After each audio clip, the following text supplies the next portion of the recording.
आज हम एक ऐसे अमल के बारे में बात करेंगे जो बहुत आसान है, लेकिन उसकी बरकतें बेशुमार हैं। और वो अमल है इस्तगफार। इस्तगफार का मतलब है अपने गुनाहों पर अल्लाह ताली से माफी मांगना और दिल से ये अज़्म करना कि हम अपनी गलतियों को छोड़कर अल्लाह की तरफ रुजू करेंगे। हम सब इंसान हैं। हमसे रोजाना जाने और अनजाने में गलतियां होती हैं, लेकिन खुश नसीब वो शख्स है जो अपनी गलती को पहचान कर फौरन अल्लाह के सामने झुक जाता है। अल्लाह ताली कुरान मजीद में फरमाते हैं कि अपने रब से माफी मांगो, फिर उसकी तरफ रुजुआ करो। वो तुम पर अपनी रहमत नाजिल फरमाएगा। ये अल्लाह ताली की बेहद मेहरबानी है कि वो तौबा और इस्तिगफार करने वालों से मोहब्बत करता है। रसूलुल्लाह सल्लल्लाहु अलैहि वसल्लम, जिनके तमाम गुनाह माफ कर दिए गए थे, वो भी दिन में बार बार इस्तिगफार फरमाया करते थे। जब अल्लाह के महबूब सल्लल्लाहु अलैहि वसल्लम इस्तिगफार को अपनी जिंदगी का हिस्सा बनाते थे, तो हमें भी उस अमल की अहमियत को समझना चाहिए। प्यारे भाइयों और बहनों, इस्तिगफार सिर्फ गुनाहों की माफी का जरिया नहीं, बल्कि ये दिल का सुकून भी है। जब इंसान बार बार कहता है इस्तगफर अल्लाह, तो उसका दिल नर्म होता है, गुरूर कम होता है और अल्लाह से ताल्लुक मजबूत होता जाता है। बाज़ औक़ात हमारी जिंदगी में मुश्किलात आती हैं, रिस्क में तंगी महसूस होती है, दिल बेचैन रहता है, काम बनते बनते रख जाते हैं। ऐसे वक्त में हमें मायूस होने के बजाय अपने अमाल का जायजा लेना चाहिए और अल्लाह से इस्तिगफार करना चाहिए। इस्तिगफार का मतलब ये नहीं कि हर मुश्किल फौरन खत्म हो जाएगी, बल्कि उसका मतलब ये है कि अल्लाह ताली अपने बंदे के लिए बेहतरीन रास्ते आसान फरमाता है, उसे सब्र अता करता है और उसकी जिंदगी में बरकत पैदा करता है। कुरान मजीद में हजरत नूह अलैहिस्सलाम ने अपनी कौम से फरमाया कि अपने रब से माफी मांगो, बेशक वो बहुत बख्शने वाला है। वो तुम पर खूब बारिश बरसाएगा, तुम्हारे माल और औलाद में इजाफा करेगा और तुम्हारे लिए बागात और नहरें अता करेगा। ये आयत हमें सिखाती हैं कि इस्तगफार अल्लाह की रहमत को दावत देता है।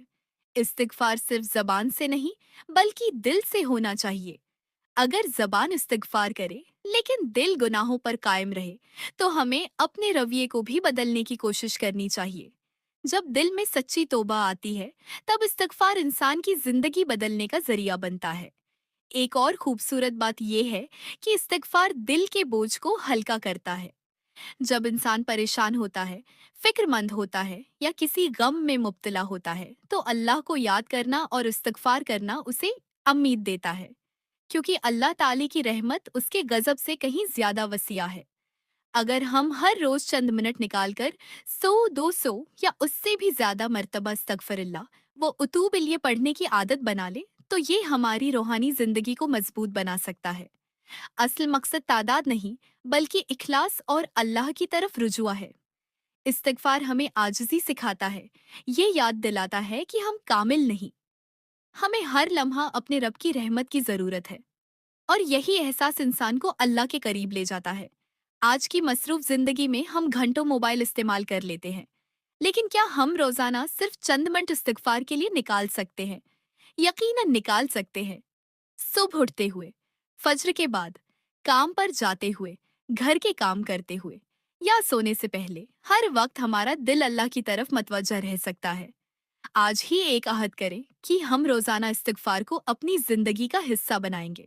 जब भी कोई गलती हो, फौरन अल्लाह से माफी मांगेंगे और इस गलती को दोहराने से बचने की कोशिश करेंगे। याद रखें, अल्लाह ताली कभी भी अपने बंदे को माफ करने से नहीं थकता। अगर बंदा सच्चे दिल से तौबा करे, तो अल्लाह ताली उसकी तौबा कबूल फरमाने वाला है। इसलिए कभी भी अपनी जिंदगी से उम्मीद खत्म न करें, चाहे गनाह कितने ही ज्यादा क्यों ना हो।